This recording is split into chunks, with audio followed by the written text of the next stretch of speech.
Hello and welcome back. I'm Steve Clemens, editor-at-large of The Hill. Thank you for joining us for the second session of Work Redefined, our summit on the present and future of work. I'd like to thank our sponsors, Nokia, Qualcomm, and Philip Morris International, for their support of today's program. In this second portion of the event, we're going to discuss how connectivity has taken on a new urgency. We'll examine our increased reliance on technology and address socioeconomic barriers and that digital divide that just doesn't seem to go away. We're going to be joined by members of Congress, mayors and technologists, and AI experts. Before we get underway, there are a few housekeeping notes. You can tweet us at #TheHillWork. We're broadcasting live and taking your questions throughout the program. And I always laugh at this. If you experience any trouble with the live stream, refresh the page. Maybe it will fix it. Thank you so much. Our first guest is Congresswoman Lisa Blount Rochester from Delaware. She is co-chair of the new Democratic Coalition Future of Work Task Force. Congresswoman, great to see you today.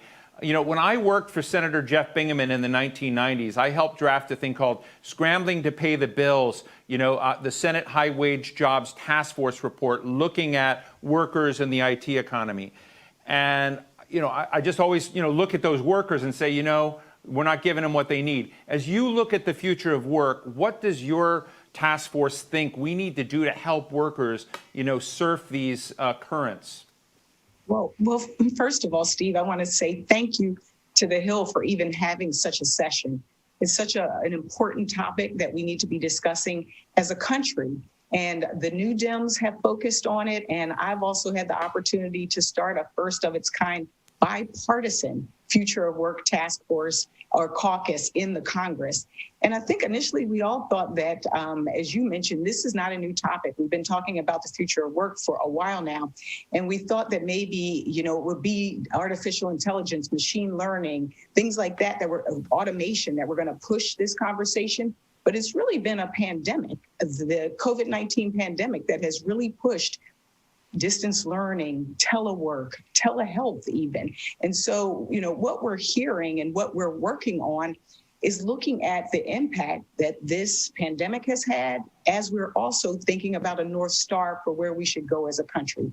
I recently heard that since March, 100,000 small businesses have shut down and will be shut down permanently. And that overnight, we have seen changes in how we've adopted this new way of life. And so everything from e-commerce on how you shop, again, to how you get your health care. And so it's important for members of Congress to be looking at this comprehensively and together. And technology is going to be a key. It's one of the major tools that we knew before was a skill that people were going to require. But even now, more than ever, as we have now shop online, we now get our groceries online, we do so many different things. And it's important that Americans have the tools to be able to not only compete, but to live and to be healthy as well. Representative Rochester, I usually dominate the question period, but there's we've been taking questions from the audience. I've got such a good question for you. Let's bring Anna in. Anna? I'm Anna Fife with the Aspen Institute Future of Work Initiative in Washington, D.C. My question is for Congresswoman Lisa Blount Rochester. Congresswoman, you founded and co-chair the Bipartisan Future of Work Caucus in the House. I'm curious, as you think about the rest of this Congress and next Congress, where you see areas of possible agreement to support greater stability and opportunity for workers with your colleagues in the House. Thank you. I give that a strike. That's a strike. It's a great question. And also to Al Fitzpaine and the team over at Aspen Institute, they are doing great work. I think again, back to the pandemic, we have seen that members of the Democratic and Republican Party have had to come together on major packages like the CARES Act, where we had to take a look at the fact that we now have many people that are working in a gig economy. And how can we expand unemployment insurance? That's social safety net to them. That was one area that we came together on. Another was paid time and sick leave. Again, these are part of a social contract that has existed for over 100 years, but we now have to together face it and deal with it. I think one of the biggest areas that we need to be able to come together on is a infrastructure package. I think, after the upcoming election, we're going to have to build back this economy and in a stronger and better way. And that's going to require us coming together as Democrats and Republicans and looking at how do we bridge that digital divide? How do we make sure that the infrastructure is not just our roads and bridges, but also broadband and access to the tools that individuals that are, whether they're in school or whether they're at work, are going to need to live, work, and play. You know, this morning, a bit earlier today, we interviewed your colleague, Susan Brooks, Representative Brooks from Indiana, and she gave one of the strongest statements about we need to end this digital divide. We need to hook every household in America. We need to get out and solve this problem. And she's on the Republican side of the aisle. What is inhibiting us from moving forward in finally dealing with issues like the digital divide and the lack of connectivity, both in cities, but also urban areas that's out there? Well, I mean, even as you were sharing, Susan Brooks and I both sit on Energy and Commerce together and have been. I think one of the things is people don't even realize some of the things that we have done together. Telehealth, like I mentioned, is a perfect example. The expansion of that from a 13% penetration to, I've heard, up to close to 90% penetration of an adaptation of it. And it was because we, as Democrats and Republicans, also looked at the rules that prohibited medical providers from even getting reimbursed. I think even when you look at some of the issues like in the rural areas of our country, there was a study done by the Joint Center that showed that 28% of white homeowners did not have broadband, and 46% of African Americans lacked home broadband. And what we need to know is that it's not a one size fits all, and that we do have to target and prioritize our resources, but it's incumbent upon us in Congress to pass bills like the major infrastructure bill that we passed in the House, and that we come together because it is a necessity. It's a necessity. And again, that's what I think we've seen earlier this year, is that we recognize the stakes are that high. I think it starts, though, with a common vision. And that's one of the reasons why the Future Work Caucus that I started was so important to me, that it be bipartisan, because we have to first start out with the same level of information, the same vision for where we want to go. Sometimes we might want to get there in different ways, but it starts with that clear vision for where we're going together. Representative Rochester, I really like how you balance both thinking about workers and workplace, but also, you don't run away from science and technology and, these other areas. I was doing some talks recently, and I sort of felt like we're in this time where we're on the edge of so many profound technological leaps across the board, from health, but just how we do everything, communications and so on. But yet if Galileo were resurrected today, he'd still be found guilty. So I'm just interested in that tension, and just to get your sense of the temperature inside the Congress about the need for investing in and promoting science while we're also looking at these other equities in the economy. I really think it's interesting. I was part of a subcommittee hearing just now, and to hear my Republican colleague talk about the science. Again, that was uplifting to me. I think the whole issue of climate change is a perfect example. And the fact that this presents opportunities for us in terms of jobs. The fact that if we look at this as an opportunity for us to build and manufacture and focus here at home, that presents, I think, a common ground opportunity. But that also ties to the skills that are needed for the workforce of the future. The pandemic has displaced many people. And so the ability for folks to, if you don't have access to broadband, even just learning and gaining those skills is going to be a challenge. And one of the other things that we've seen recently in a Future Work event that we hosted is that even when people of color have the same skills, we still see inequities. So that's another major area that I think this time has shown us that as we look towards moving forward, we've got to look at the structures and the institutions that are created as well, and what kind of disparities are present there as well. Just in closing, Representative, do you see any examples of upskilling or continuous education or refreshed training that impress you? Because again, this is another area we've kind of walked around and talked about for for ages. But I sort of believe in show and tell. If you see something great, let's highlight it. But are you heartened by anything out there when it comes to not letting generational shifts lose important talent? Are we somehow going to get credentialing better than we've been getting it? Well, I had the opportunity with on a bipartisan delegation to actually go to Germany and look at apprenticeship programs. We've had the opportunity to look at some of the exciting things that we're doing in Delaware as we prepare students in high school to be able to get into advanced manufacturing and some of the other skills. And I think in our country, we have some great examples, but especially right now, with this pandemic, and I don't want to name specific companies, but I have been hearing about this surge of organizations online that are able to provide short-term, quicker credential opportunities for individuals that they can do. This is, again, why the broadband internet and the ability to have the tools is so important for folks, but they're shorter-term credentials because people are going to need to be able to flex and change the kind of work that they do. I mean, we've seen through this pandemic that, restaurants are being very much challenged.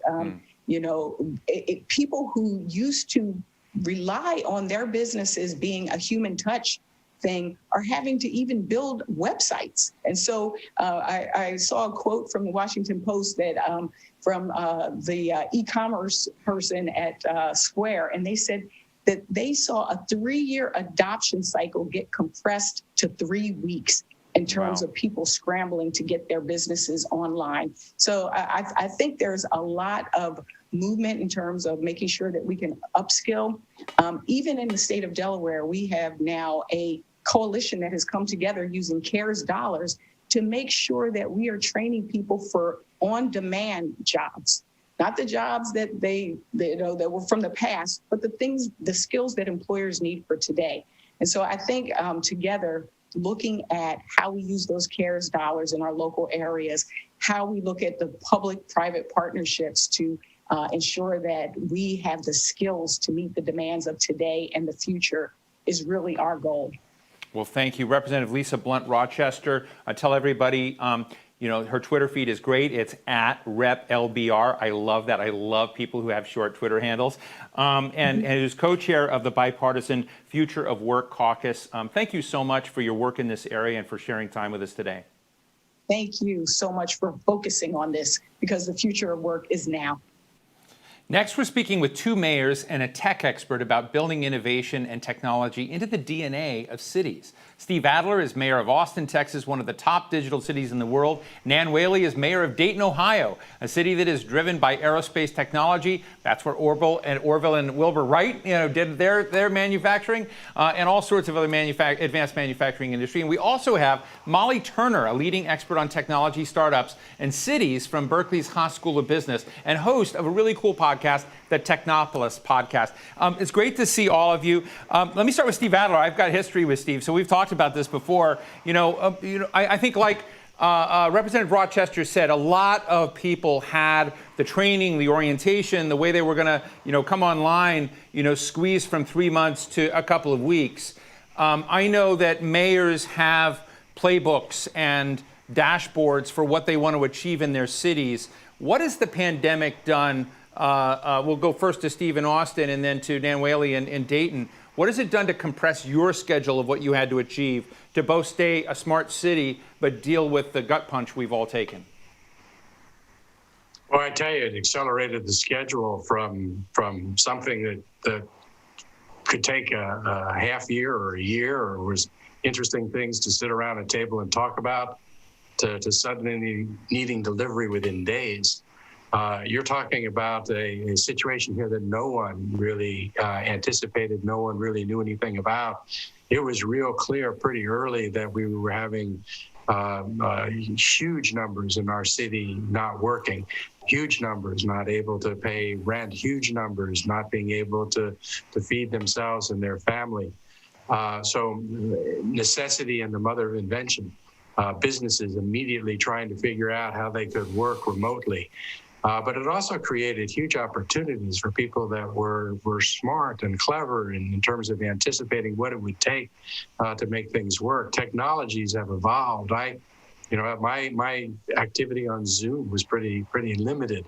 And when I think about what this experience was like when we first started doing it back in March compared to the technologies today, everywhere you turn, there are new technologies, new ways of doing things, new ways of people being able to engage in ideas, new needs. We're trying to find right now the technology extension for maintaining live music in the city and finding alternate ways for the industry to work, dealing with populations of people experiencing homelessness. So it created huge opportunities, I think, from the government's perspective. As with all things innovation, it's our job to try to maximize the comfort for people being able to take risks. The more risks people feel comfortable taking, the greater the innovation that you're going to see. Part of that's cultural, I think. Austin kind of tracks risk takers and early adopters. But a lot of what the cities do is just trying to make sure that risk tolerance level stays real high. Thank you, Stephen. And Mayor Whaley, when you're basically, I'll ask you the same thing about Dayton, and I should also say in the backdrop that you're very active in the Conference of Mayors, one of my favorite organizations in the country. It's so great to meet mayors. They have executive leadership roles. They all have different playbooks. But what's been compressed for you, and how has your priority list changed during this time? Well, I'm glad you love mayors. I think they're the best elected officials anywhere. But, I think Steve and I are a little biased in that. So it's nice to hear it from a non-biased source. But thank you for bringing up this issue. For us in Dayton, in addition to what Mayor Adler said about really, this giving people the space to take risk, we had to really speed up our efforts around access to broadband in whole neighborhoods where both telehealth and education services weren't available. The delivery system for thousands of children that usually get their food from school now served at home during this pandemic. So thinking of services more in a delivery set in our infrastructure, I think really made us speed this effort along. And at the same time, what's been interesting to me during the pandemic in Dayton, we went through the Great Recession in 2008, which was one of I think Dayton, probably next to Detroit, had the most difficult time with the Great Recession. But this time it's been, first, very unequal on how people are experiencing it. And then secondly, it's been amazing to see that the building and the interest, is still going strong. And I think that's what is surprising to us, as we are busier than ever with Plan Board and busier than ever on building permits, yet we're still having to deal with a large section of our community that's unemployed or doesn't get the services that they need. And then retail that has been incredibly disrupted. And I think you want to talk about a place that's, seeing their timeline incredibly shortened. It's in our retail and small business industry, which is a really big concern for mayors across the country. Dan, before I jump to Molly, I want to ask you something that's a little bit more on the human side, because I'm glad you talked about the people that are still unemployed. I remember the 08-09 financial crisis and how that was a real hard hit for families. They lost savings, they lost homes, they lost jobs. But yet when they did that, they carried the stigma, not the banks, not the people with the credit default swaps, not the other end of this. Do you worry that we're going to have, as we talk about how quickly the economy is bouncing back, there's a permanent rupture in the economy for a lot of folks, and I worry about them getting blamed in this time. What do you think our approach, our thinking, the sort of support that these folks need to have that may not be able to bounce back with whatever's coming next? Well, I think that's a great question, and something that we can learn from the Great Recession, right? We saw these efforts and these blames taking place both around foreclosures, loss of job, loss of income over that period of time. And so let's not make the same mistakes again in what is this COVID recession, right? So I am pleased, we would like another stimulus package, because I think this fourth quarter is going to be incredibly difficult with the credit crunch that's coming for small businesses. And my small small businesses that I talk to, in like not Washington D.C. terms, which is small business 500 and smaller. I think of small businesses 50 and smaller. So those small businesses are hanging on by their fingernails, and I don't see how they get through fourth quarter without real investment from the federal government. So that I think is really, really important if we're talking about how to keep this moving. And we have had success because of the investment of unemployment plus up, of PPP, of making sure that we can get rental assistance to our folks so they don't have to, be displaced, lose their house, or be with somebody else. So let's learn from what we didn't do in 08 and 09 and do it right this time. And sadly, I'm not seeing that out of Washington, D.C. right now. We're always a little bit of a lag here, unfortunately. Molly Turner, the other day I talked with Aman Bhutani. Aman is the CEO of GoDaddy, and they have this fascinating data set in something called Venture Forward of looking at all these micro businesses and micro ventures that are popping up. He says some of them are side hustles, and sometimes those side hustles become the primary jobs for folks as they struggle in these times. So there's this whole array of innovation out there that is not often on the radar screen of policymakers. But there's the other side that some environments are better than other environments for startups and for creating that economic vitality. What can you share with us about the era of COVID and how like Steve Adler City, one of the smartest cities in the world? How can communities aspire to become rich ecosystems for the sort of startups you're expert in?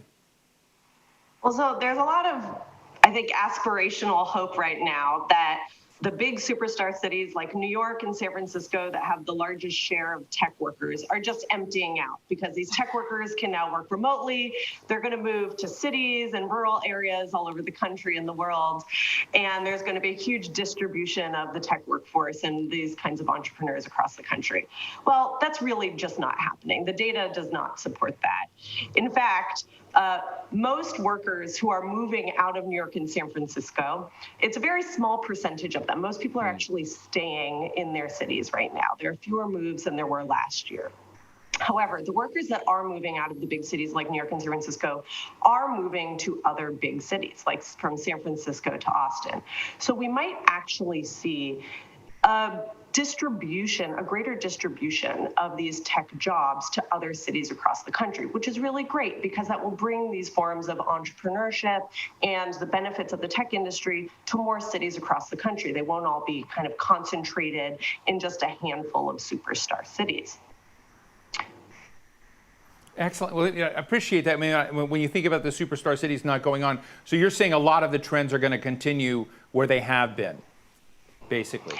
Yes, I think so. I think the digital economy is our future, right? And it's not just for the remote workers, the tech workers who work online and who have been able to work remotely from home, right? If you're a grocery store clerk today, you're applying for your job online, right? Our digital economy is based on the data that these companies collect from the people who are online. And if an estimated 14% of urban households are not digitally connected in the United States, we're leaving out a huge portion of the workforce from this future digital economy. So as the representative said before our panel, it is absolutely important that we be investing in connecting more households in our cities to high-speed internet so that they can not only work for these companies, but participate in this digital economy in all of the ways that we do every day.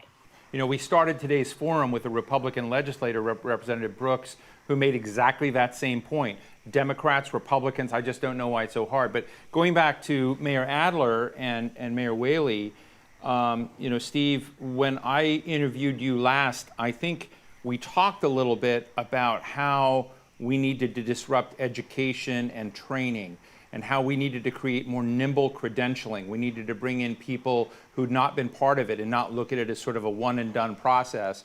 That had to go with kind of, the evolution of a city, creating a smart city and creating healthier environments. I'd love to hear from both of you about we often talk about technology hitting workers, but you got to give people refreshes somewhere the way. And I just don't know what our infrastructure as a nation, whether it's where it should be in that. And Steve, I know you and I have talked about this in the past, but where's your thinking now on that front? It's the same place, if anything. The importance and the need is ever more apparent now. The time of everyone getting a 4-year degree is not here, but there are so many middle skill jobs that require a 2-year degree or really require a 4-month certificate. It is really hard for people to retrain themselves. It's more than just a refresh sometimes. Sometimes it's a new start. But we need to have an infrastructure that enables people to be able to do that. We need the child care infrastructure in place. We need the support that governments can provide. And then it's still a question of being nimble. You know, if you're trying to develop your workforce solution over the jobs that you need today, you're too late. You really need to be integrated with the industries in your city and the opportunities so that you are training for the opportunities that are going to exist in 3 months, 6 months, and 12 months. But the more that we get into the comment earlier, everything is technology now. There is such a huge component of that. Austin is a tech city. And we have tons of coders here and pretty sophisticated folks. But I'll tell you, the greatest need we have for tech in our city are mid-skill tech work. It's not the 4-year degree. It's not even the 2-year degree. And giving people the opportunity to be able to train for those positions is key. You know, we just got the Tesla factory that came to Austin. That is a tech facility. It is not automobile manufacturing in the way that, you know, you used to think about it even 10 years ago. And so much is like that. So it is still being nimble, and it's leaning into the way that technology now is everywhere. And if this epidemic and pandemic has taught us anything, it's that the disparities in our community are pronounced and real and significant, and our community will not be able to move forward unless we all move forward together. We've seen that now in ways that are impossible to ignore for those folks that didn't want to see it before. Mayor Whaley, I'd ask you the same thing about, you know, how credentialing works, and I just want to say it with light that I know that your city is investing in, you know, creating new platforms. I'm particularly interested in, you know, the factory that Wilbur and Orville Wright had and how you're trying to transition that. You know, sort of the, you know, the broad ecosystem. It's one thing to have this kind of glittering place on the hill of great, you know, new high-tech startups, but you've got to have the ecosystem around it. So what are the pieces of that puzzle that you're putting forward? Well, I think exactly what Mayor Adler said, particularly around this workforce issue, and really the whole country needing to redefine how they think of higher ed and this lifelong learning idea is really, really important because we're not going to be able to really compete if we don't have that nimbleness and flexibility. I think, you know, for us, Sinclair Community College, which is one of the best community colleges and really, you know, does this great work of nimbleness for our workforce, is really key in this conversation, because we'll need to constantly change, and we're seeing that constantly change to get the skills we need. And I'll just give like one example that I've seen in the pandemic that really shows how every job is a tech job. And I've seen it with teachers that have been teachers for 20 years in our school systems, and then having to learn these enormous platforms to connect to their students during COVID. And it is incredibly stressful. And frankly, we don't have the infrastructure to do that education in the middle of a career. And that's the kind of stuff that we're going to have to create as we're starting to think of different ways that we do work. And certainly we've talked about the different ways we do work over the past few years, but nothing like this year has shown it.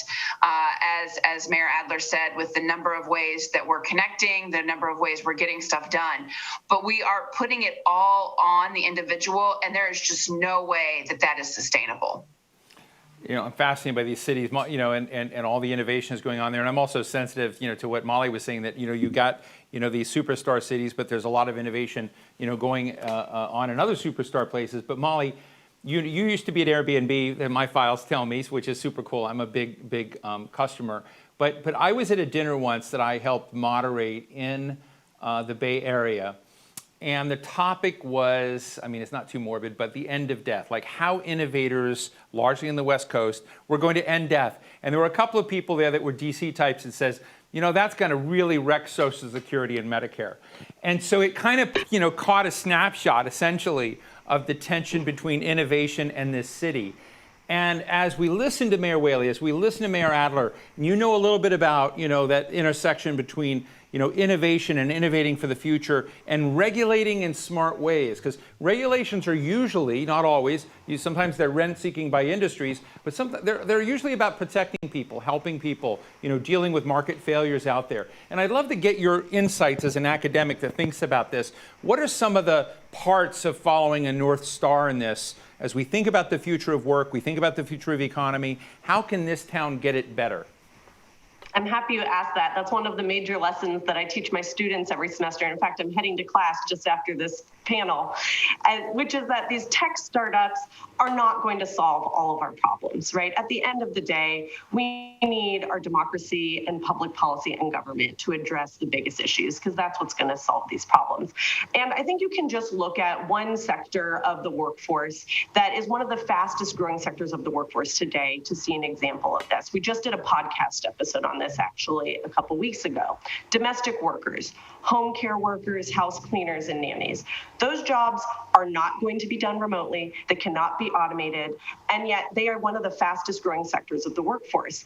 And there have been a plethora of startups invented to try and help, make booking house cleaners and nannies easier and faster and getting them paid. And what has that done? That has not improved the quality of that work for those workers. At the end of the day, what we need for workers like that is a better social safety net, worker protections, minimum wage, or at least a living wage, right? The tech startups can't solve that problem. At the end of the day, we need our state governments and our federal government to actually identify those jobs as jobs that don't need to be reskilled to become tech jobs, but need to be good jobs through public policy and protections. Well, thank you. Well, just in closing to our mayors, another conversation I had previously with Steve Adler in Austin, we had the head, I think, of the LEED associations, of the LEED certification for buildings, but they were beginning to look at how do you certify a community as a healthier community that involves transportation and certain quality of life issues. Is it intergenerational? And Austin was one of these that was looking at this LEED healthy community certification, and part of its redevelopment areas was fascinating. I don't know if you remember that, Steve, but it was a really cool discussion. Today, earlier, we had a gentleman on talking about Fulton East, a new piece of corporate real estate in Chicago that has health built into it, that has antimicrobial walls and paint, that has thermal buttons. I mean, it was basically conceived to create a health standard and a wellness standard when it comes to certifying things. But I began thinking about, do we need to rethink about what community health means, and do we need new norms? So I know it's a big meta topic, but since Austin and Dayton are out there, plotting new ground, do we need to reconfigure some of the ways in which we think about wellness and healthy communities? Steve? Yeah, absolutely, and for lots of reasons. One is just in absolute terms. The healthier we are, the happier we are, the more productive we are. And I think that cities establish those norms, and you can establish a health view to virtually everything that you do. People are pushing right now on making sure that equity is embedded in everything that happens. You can do the same thing, and it's important on health. And the other reason I think that it's really important to be able to do that, and why I think cities are going to be increasingly moving in that direction and finding that component in everything they do, goes to what Professor Turner was addressing a second ago, which is as cities compete for the workforce that they want to have, we get to enjoy a lot of wonderful companies in Austin, but the reason those companies are here is because the employees that they want to hire want to live in Austin, Texas.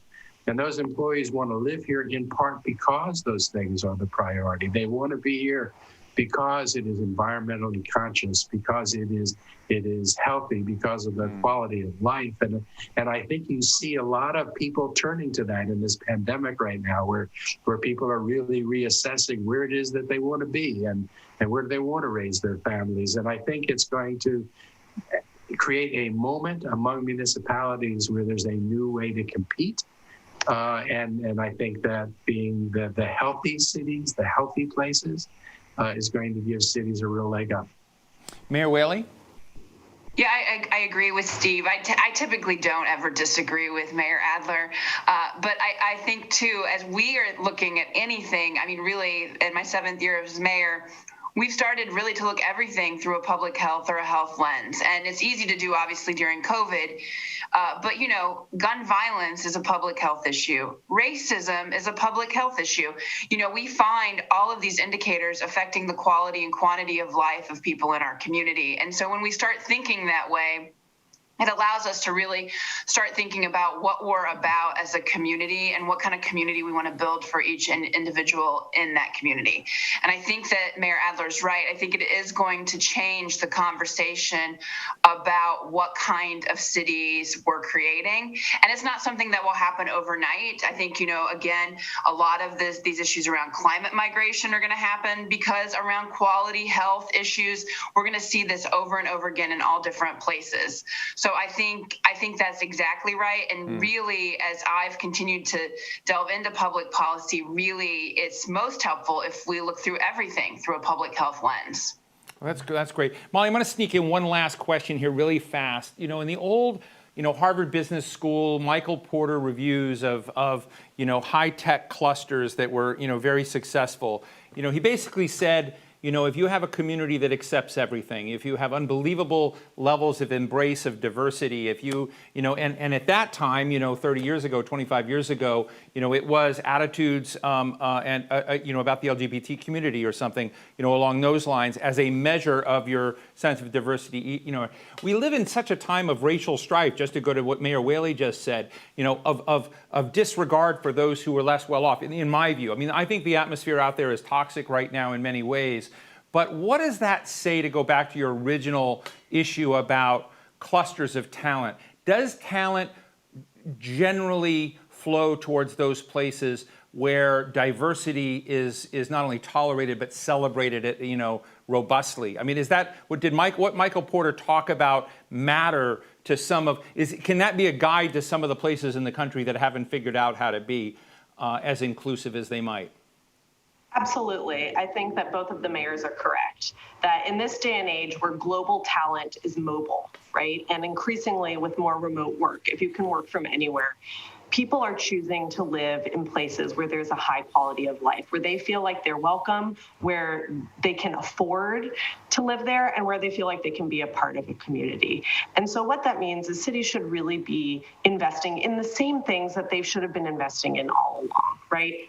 Affordable housing, access to great public transit, access to high-speed internet. Talking about our racist history in this country, the digital divide is akin to redlining, right? Yes. In the 90s, the telecom companies did not invest in upgrading the infrastructure in low-income Black and brown communities because they weren't required to, and that has left those communities behind. We need to reinvest in those communities so that they have the exact same opportunities as other neighborhoods and other cities do. And until we do that, those communities are not going to be able to participate in the future of the digital economy. So that should absolutely be priority number one. And like I said earlier, once those communities are online, who knows what kinds of startups they might build and entrepreneurship they might create, right? We haven't seen that because we haven't given them the chance to do that. Right. Well, I want to Preach, thank all. Molly. Preach. Absolutely. Yes, I think it's such an important message, and thank you to all of you. It's great to see all of you. I can't wait till I can get to Dayton and Austin and back to Berkeley. Thank you all so much. Steve Adler, Mayor of Austin, Texas, the great Austin, Texas. Nan Whaley, Mayor of Dayton, Ohio. Molly Turner of the Haas School of Business at UC Berkeley, and the host of the Technopolis broadcast. Thank you all very much. Thank you. Thank you. Thank you. And now it's time for the sponsor perspective portion of the program today. I should say that this is a bit of a bucket list interview of mine, but I've got to give you a quick clarification. While I'm conducting the interview and these questions are mine, the content of this next interview should not be considered editorial.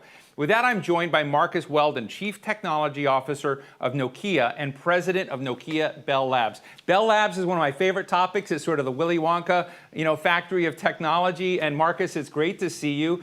Let me just start out as we talk about the future of work. Sometimes I feel like, we need to sort of help people understand what the future might look like. And you've got a preview of that because you are helping to guide that technology development, those investments in the place where you work. So what's on your dashboard and what can we shock the world with right now?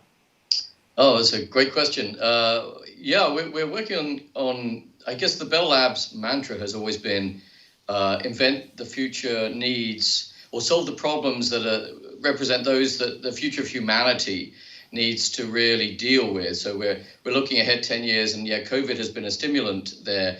But what we really are looking at is how can we improve humanity? And it turns out there are a number of things that you can do there. And COVID, as I said, has been an accelerant of our thinking. So I think the previous panel was excellent in highlighting some of the issues.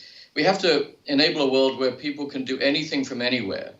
So remote X, we like to call it, where anyone can perform any task, whether it's a leisure task or a work task, from wherever they are at any time and do it with a complete skill set. And that last part is really interesting because it's about augmenting humans, not replacing humans. So we sort of have this new term, the new collar worker, and I'll explain that in a minute. But really what it means is... I don't mean to interrupt, but just say that again.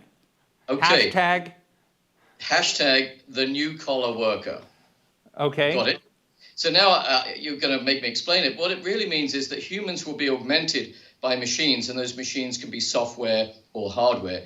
But if you think about it, humans have always built machines to help them, not actually to replace them. And in most cases, when we look at this, employment has gone up, wages have gone up, the greater the degree of automation or use of machines by humans. So what we're seeing now is in order to enable this remote X, work from anywhere, anytime, or live from anywhere, anytime, humans are going to have to use machines to execute whatever task it is, whether it's wearing a headset or a remote control function that might be coupled to your musculature, or remote robotic control algorithms, or remote teaching or remote diagnosis. All of that is going to use a set of machines that augment the human ability to remote work or live. And I think that's a really exciting time. Well, Marcus, I know you're right about this because we're already kind of doing it in a less overt way with, these, right? So we're already augmenting our function, our outreach, our impact, what we're doing. Hannah Rosen years ago wrote a cover piece for the Atlantic magazine, called "The Wired Child." And one of the interesting questions I have is right now when we've talked so much about certain populations and communities having a high degree of and density of connectivity, and others with a low degree, do you get lesser degrees of wired children? And what does this mean for an even and even a just development in a society? Do you think about that at all? We do. We think about that a lot. And I think one of the ways we look at that is obviously using 5G technology, which would be more economical in terms of cost per bit than current LTE technology. So obviously some part of what we work on isn't just fancy robotics and sensors and algorithms and AI. At Bell Labs, we work a lot on 5G and even 6G technology.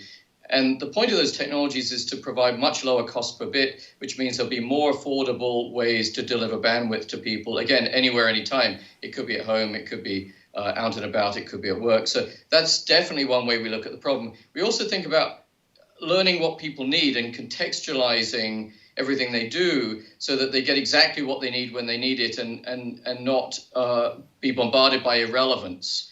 I think some of the personal assistants today are just generic. But if you could imagine the perfect personal assistant that knew exactly what you wanted, whether it's a teaching assistant or a work task assistant or whatever it is, or a medical assistant, it provides you with exactly what you want whenever you want it. That's another way of sort of conserving bandwidth, if you like, because you're only getting what you need when you want it in the way that you are ready to consume it. So yes, you need new networking technologies we're working on, but also new algorithms and new methods for figuring out what you need. And I think that's very exciting.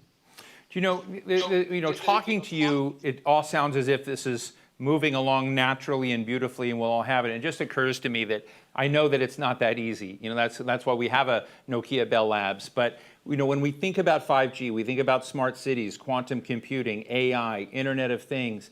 What are the deficits out there in our research and science? What are the things, or in public policy, what are the pieces that you worry about being wobbly or that are right now dark spaces that need to be thought through? Yeah, it's a really good question. I think there are new computing paradigms. Maybe it's quantum, maybe it's analog computing, but there are new computing paradigms that will be better suited to solving human problems. Because if you think about it, digital computers are very good at solving mathematical and computational problems, but maybe not human or physical world problems. I think that's right. New sensor technologies, I need to understand my physical world better. We've instrumented the world, the part that we've digitized, if you like, is the part that was naturally digital. Media files, journalism, content was sort of digital anyway, or it was prone to digital because we were recording it and storing it digitally. But our whole physical world, everything we do, transportation, logistics, manufacturing, mining, energy production, we haven't digitized. So we've got to do that. And that's challenging. We've got to put sensors on everything. We've got to attach them to AI systems that provide contextual information to humans. We've got to do that in real time, which means very low latency in order for those systems to work properly. We need them to be very reliable. You wouldn't like it if I said to you, it's up 99% of the time, but 1% of the time, not so sure. So I think all of those are great challenges. Summarize sort of robotics, sensors, networks, AI, cloud, computing, all of those things have to be worked on in a holistic way for the good of humanity, not just for the good of technologists. Marcus, just to wrap up, you are international, by definition in what you do and the sort of the technology and all this. But there are, a lot of tensions out in the world. I used to look at technology and globalization as sort of evidence of a high trust world. It's now a high fear world, and we're all still connected. But I'm interested in to what degree other big global stakeholders who are investing in science, who are investing in technology, say, okay, America, we see your future, and we raise you, like in a poker deal. I'm interested in where you think we are. Is our science and technology system robustly healthy today, and we need not worry, or are there warning signs? I think Eric Schmidt was right that the US dropped the ball a little bit in the last couple of decades. It carried the ball on software platforms and web platforms for sure, but on underlying innovative materials and tech and digital technology and computing technology and silicon technology, I think the US fell a little bit behind. And obviously I'm British by origin. I came to the US because it was in the lead. And I think we now need to get back to leadership in the US. In the fundamental underlying technologies that enabled the internet revolution. But now we need to do more and invest more to become a leader again and call it the next industrial revolution and really help invent this new type of worker, the new collar worker, with all the associated technologies that requires. Well, Marcus Weldon, Chief Technology Officer of Nokia, President of Nokia Bell Labs. I just check off a bucket list item. I find Bell Labs one of the, the luckiest most interesting assets that happens to be in the United States. So thank you so much for sharing your views with us today. Thank you, and you were a bucket list for me as well. Thank you. Bye. And now I am joined by Anisse Chopra, who served under President Obama as the first Chief Technology Officer of the United States.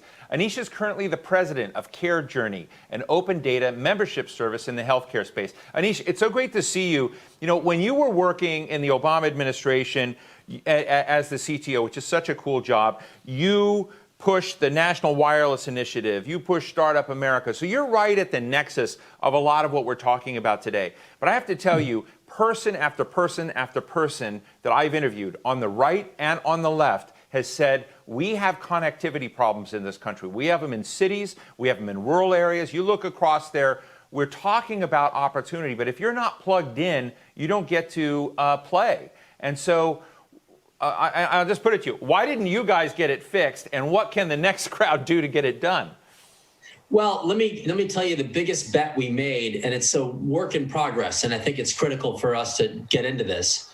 The cost to deliver broadband infrastructure to the last mile is expensive, and a political debate on whether we subsidize it or let the market compete and consumers to pay. That's been the debate for the last 20 plus years on almost any infrastructure investment. What we did, bipartisan, by the way, Senator Kay Bailey Hutchison and Jay Rockefeller came together with Mark Warner's leadership and others to bring about what we called the National Wireless Initiative. We made a deal.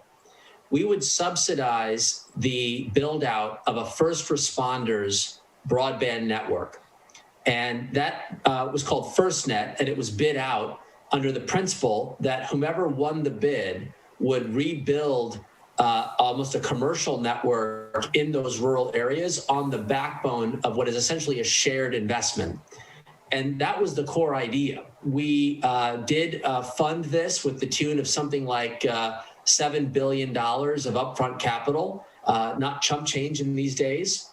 The FirstNet board secured AT&T as the partner, and we are now in the implementation stage where they are going neighborhood by neighborhood, state by state, building out this network. So, Steve, if we had strategies that could bring the best of the public sector's assets and the private sector's creativity to lower the cost of last mile broadband, it would deflate some of the political debate about how much to subsidize for whom and in what circumstance, which is normally what gets this town divided. So I'm partly optimistic based on what you said in terms of some of that infrastructure that's coming forward. Let me just ask you, we are talking about the future of work, but we're also going to have to talk about just the future after this pandemic, getting people to work. I recently spoke to former Energy Secretary Ernie Moniz, who has this idea of an energy jobs coalition to go out and build, for new grids, renewable energy, tying jobs to that. Is there the similar kind of opportunity in the connectivity and communication space that we should be thinking about along the lines that you've just said? We're not quite in the Great Depression, but we came darn close. And there are going to be a lot of people, even after we're bringing back to work, who technology is going to displace. And I'm just wondering, is there a way we can connect those people who are displaced through good training back to smart communications infrastructure? Yeah, no. So the 80-20 rule, in my view, is 20 on the human labor for building out the networks. I think that's a multi-billion-dollar market, and we should train people. A lot of veterans coming home from Iraq and Afghanistan got employed in the wireless infrastructure market, and that is a wonderful place to take folks to put their skills to their highest and best use. But really, it's about the apps economy, and I think that's where you're going to see outsized economic gains. So I'm a believer in Steve Case's vision of the rise of the rest. And a critical dimension there is that communities all across America have expertise in textiles, agriculture, healthcare. These industries have not yet fully embraced the power and potential of digital technologies to modernize and to scale. So I believe there will be a whole new category of companies, not headquartered in Silicon Valley, but in neighborhoods that need the economic growth, that marry their local expertise of the subject with the digital capabilities that are coming to market. And that will give rise to new products and services that not only can solve the problems locally, but could scale across the country and globally. So really the eye on the prize for me is reskilling workers with their expertise to retool and build upon digital infrastructure through applications of the future. And that's really the big ball game between US and China and the global economy. Who will win the applications marketplace in the digital era? I'm glad you mentioned Steve Case. A few years ago, I rode with Steve on his big blue bus, which, a bit of gossip, that big blue bus, the Rise of the Rest bus, used to be Mike Huckabee's campaign bus. They repainted it, but just a little bit of gossip there. But when we went from city to city, one of the things we saw in every city, we found entrepreneurs, incredible talent in what you would call flyover country. Many of them were in the healthcare space, and in most of these spaces, there was a large medical facility, a research facility that was hoarding and protecting data. If you could imagine a big fortress, and then they're on the outside of the wall trying to do these cool and nifty things and kind of deal with it. And so again, I'm just wondering, when you think about the future of work and you think about entrepreneurship too and connected, are there stupid walls out there in terms of not sharing what should be shared, of looking at the public commons and public opportunity? You're now a healthcare entrepreneur and no longer a government bureaucrat, basically taking us into the wireless future. But how do you feel about, is this something we should be putting a bigger spotlight on? Yeah, and I will credit bipartisan commitment to this principle that the consumer has the right to their health information, to their learning records, to their banking information. These are bedrock principles that have been enshrined in law that date back to legacy paper era. And what's happening now is a technical standards movement to digitize that right.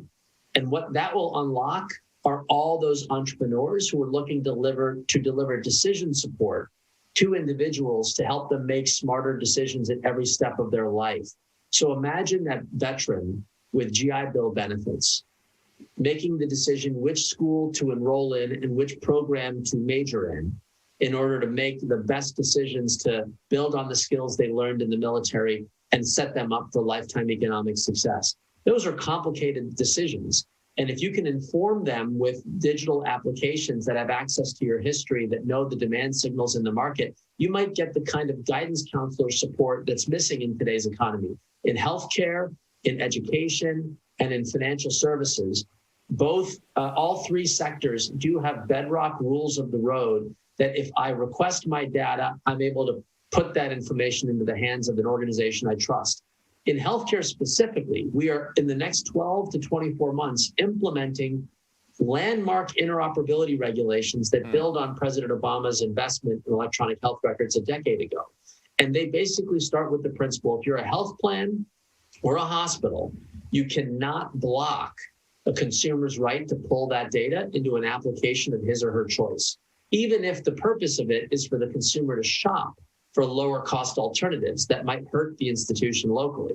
That challenge and opportunity, I think, is going to shape the next decade of healthcare reform while we debate healthcare insurance reform and subsidies and have a big political battle over that. Modernizing the system to actually lower costs and deliver better outcomes, we'll now see a digital component of that take hold. And I'm very bullish on that opportunity. Anisse, I'm going to ask you a cosmic question and give you about a minute to answer it. But when you go back to the late 1990s, and when I was at the New America Foundation, we were at that time, broadband was not deployed. We used to do programs that the Markle Foundation funded and said, you know what? Being a lawyer is going to change. Working at home, being a farmer is going to change. We were looking at how, this new platform was going to be so transformative. If you were a government, Senate staffer, how your life was going to change. When you look at 5G, which is often a holding place for talking about big data, Internet of Things, quantum computing, all of this other stuff that is going to connect us all more with rapid speed, I would just love to get a sense on whether, time and space are being changed in such a way, and if you can give us a quick snapshot of some of the ways our world is going to look different and feel different in a way that our lay audience, can get an understanding of how transformative this next stage will be. Yeah, we've been watching transformation on two vectors. One is sector by sector disruption. And right now we're in the entertainment sector and social media sector, where I can share photos and communicate with friends and all the things that we do in our personal lives. There's a second dimension, which is what can I actually do given the technology capacity of my phone and the infrastructure?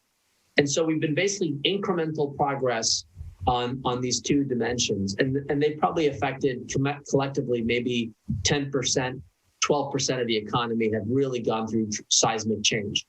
What's now happening at a much faster pace is that with the security features that are going to come as part of the network infrastructure for 5G, we're going to see a massive scale up of the impact of digital communications in sectors that maybe had regulations that limited their use. So financial services, health, education, even government services delivery, they're going to have a much faster path to delivering services natively on broadband infrastructure because we're going to have more security built in and more capabilities around privacy. Then with the capability of the muscles of the networks, right, we're going to be able to do far more sophisticated applications, not just the sharing of photos and comments, but really driving actual machinery, decision support, robots as co-workers. So the applications will now scale to be able to do a lot more that we would normally think of as our actual hands labor. So if you look at these two pieces coming together, 5G is moving them both faster than they were. So the promise of getting to 80% of the transformation is now looking more like, got to 20. Now I think we're going to see that massive up curve as this infrastructure rolls out. Wow. Well, Anisse, what I will say is there are very few people I'd like to spend an hour talking to. You are one of the very few.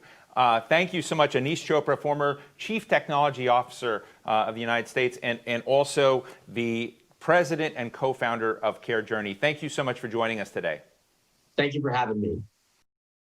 Our next guests are thought leaders in artificial intelligence, or as I have learned today, augmented intelligence is perhaps the right phrase to use here. Mia Dand is the CEO of Lighthouse 3 and the founder of the Women in AI Ethics Initiative, very cool initiative, as well as the creator of the 100 Brilliant Women in AI Ethics List. Daryl West is the Vice President of Governance Studies at Brookings Institution and recently testified in front of the House Budget Committee on machines, artificial intelligence, and the workforce. Welcome to both of you. I'm sort of halfway through a book by Daryl and my good friend General John Allen, who wrote a book called Turning Point: Policymaking in the Era of Artificial Intelligence. And Mia, I am now a big fan of your tweets. And if I can basically tell me where I'm wrong, as Rachel Maddow would say, I think Daryl and John Allen are saying we need to wake up. AI is the future. We need to invest more, and we need to make this, embed this world. Mia, you're saying we better watch out because we need to be careful about how we do it, because we could create compounding problems of unethical behavior, leaving communities behind. So Mia, let me go to you first and ask, do I have it largely right? Yes, you do. First of all, thanks for having me. It's good to be here. But you summed it up pretty well. I believe in responsible innovation. I believe in the promise of technology, artificial intelligence being one of them, but we have to do it in a way which doesn't leave people behind, especially folks who are being impacted by these technologies. Right now, the technologies are being developed without taking into account who is being impacted, how are these marginalized groups being impacted. So I do caution against reckless innovation. Right. My goal is to raise awareness about there are technologies being developed and they're not being done with the voices of the folks from such as women, marginalized groups. So AI right now is ubiquitous. AI is in your phones, it's making decisions on, it's suggesting movies, it's suggesting like what videos you should be watching.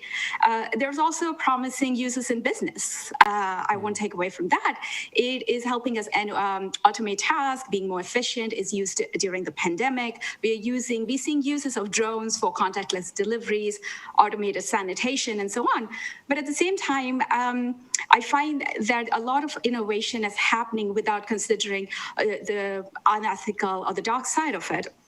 And virtual video conferencing, for example, is a great example. Right now, we've all become used to it. This is how we are connecting right now. But 6 years back, I worked in the technology world. I opted out because as a single working mother, these technologies were just not available to me. Same thing you hear from disabled communities. These technologies, which we are hearing about now, were not made available to them. But overnight now, companies are adopting them. We've found companies being forced into this digital transformation. So that's the good. So what's the downside, right? This is all good news. What we found is this shift to remote working is bringing up a crop of dystopian features. These technologies were designed with worker management in mind, not the workers. So what we are finding is companies are using it to track their employees. They're surveilling the employees, which is very disturbing. They're tracking their keystroke movements, their attention. Are you paying attention? Are you at your desk? So if you're not careful, it's taking down this path, which is very scary. And also the shift to remote working, we have to remember AI has racist and sexist bias.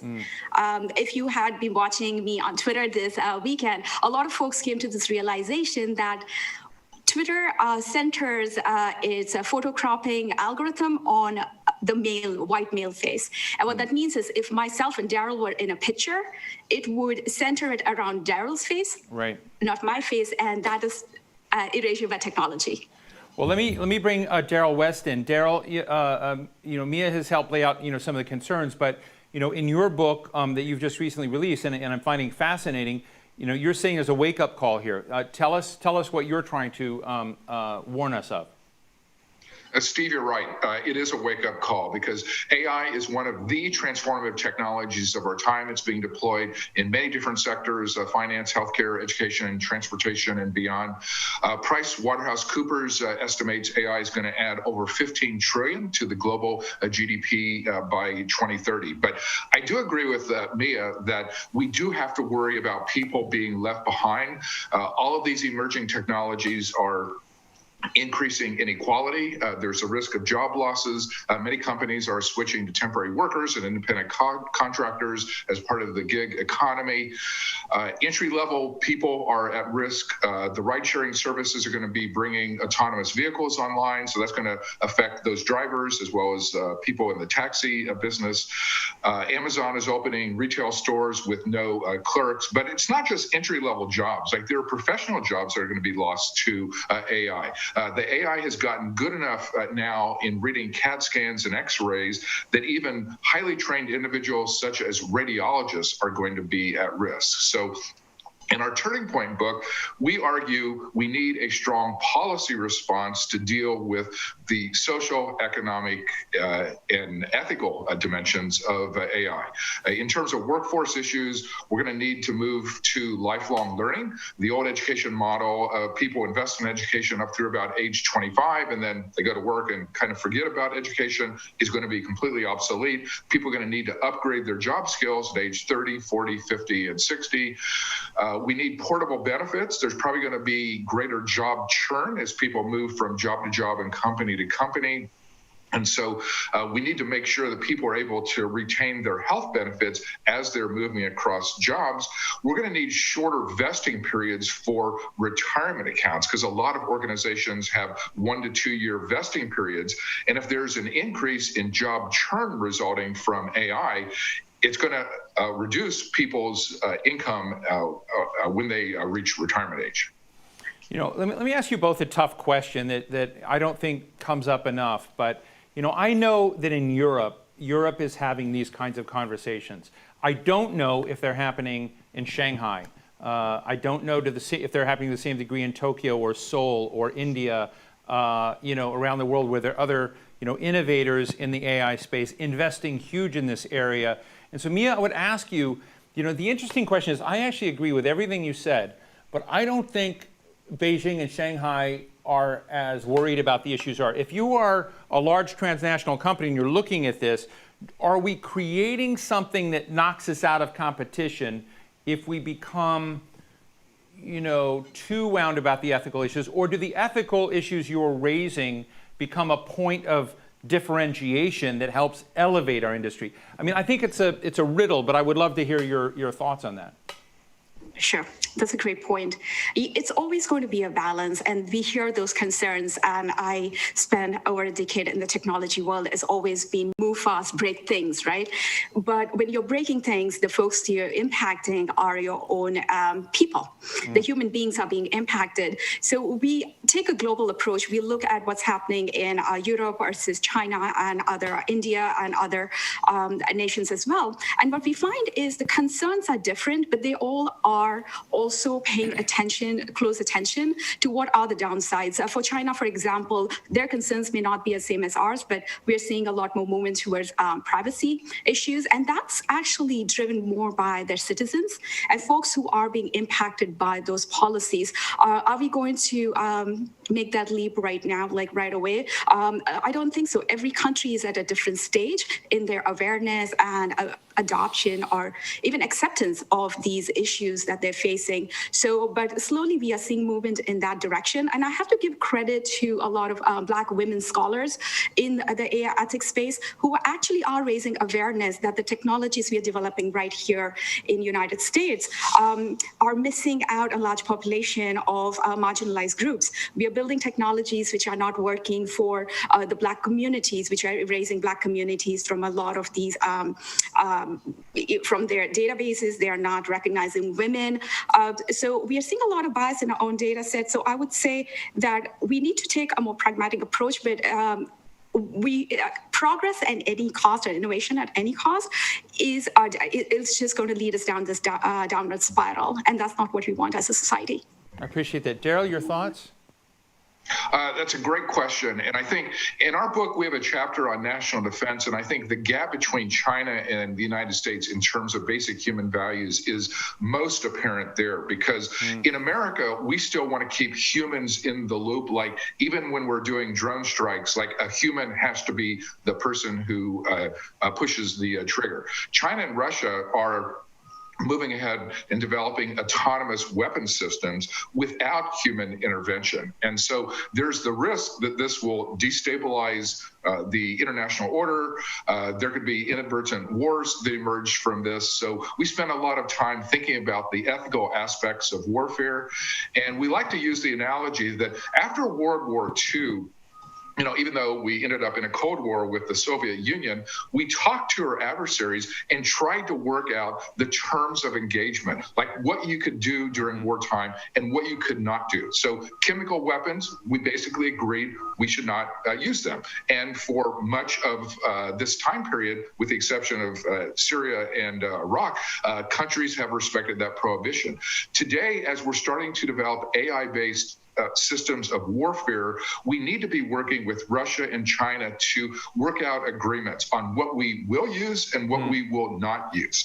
They are adversaries of ours, but we still need to talk to them. We need to come to agreement in the same way that we did with adversaries after World War II.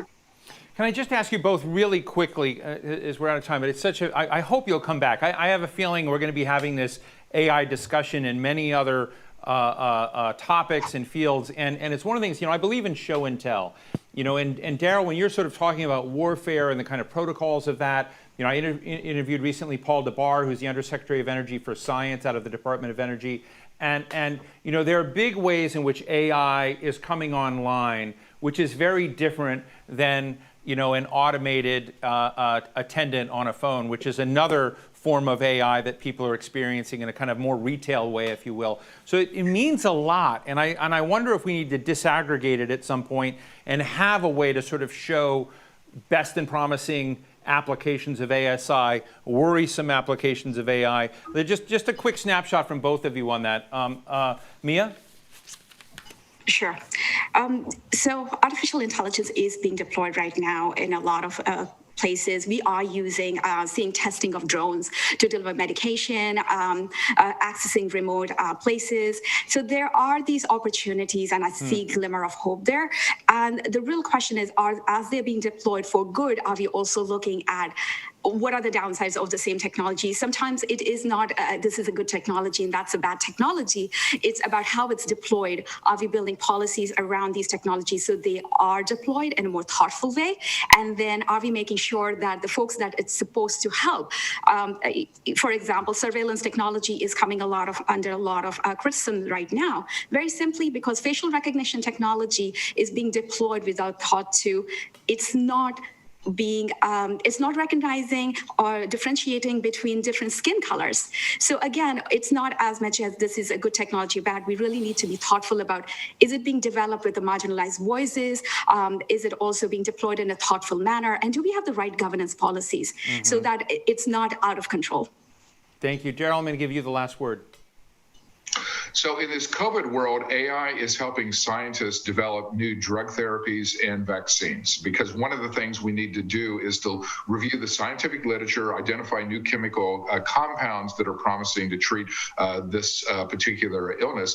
AI actually is really good at reading the literature and trying to find novel accommodations. So that's one good use. A second one is in the area of online learning, and AI is helping to personalize learning, because we know many students have different learning styles. Some learn more quickly, some take a little bit more time. AI can help tailor the learning to the needs of those individual students. So those are good applications. The worst applications are basically mass surveillance and the use of predictive analytics in the criminal justice areas. I think we have to be really careful, especially how we're using it in law enforcement. Well, this has been a terrific discussion. I'll tell all of you who are deeply interested in this subject, go get Daryl West's 2 books on this topic. One, he's co-author of Turning Point, Policymaking in the Era of Artificial Intelligence. He's also author of The Future of Work, very spot on today, Robots, AI, and Automation. Go get them. I got to go get the second one because I'm midway through the first. And of course, Mia Dan, CEO of Lighthouse 3, founder of Women in AI Ethics Initiative, and creator of the 100 Brilliant Women in AI Ethics. Thank you both for spending time and making us all smarter on this today. I really appreciate it. Thank you. That brings us to the end of our second session today. A big thank you to Nokia and Qualcomm and Philip Morris International for their support, and to all of you in the audience for joining us. And wait, there's more. We'll be back here at 3:30 p.m. Eastern to discuss what the workforce of the future, let me get that, what the workforce of the future will look like. You don't want to miss that. It's going to be great. See you then. I'm Steve Clements. We'll see you in about an hour.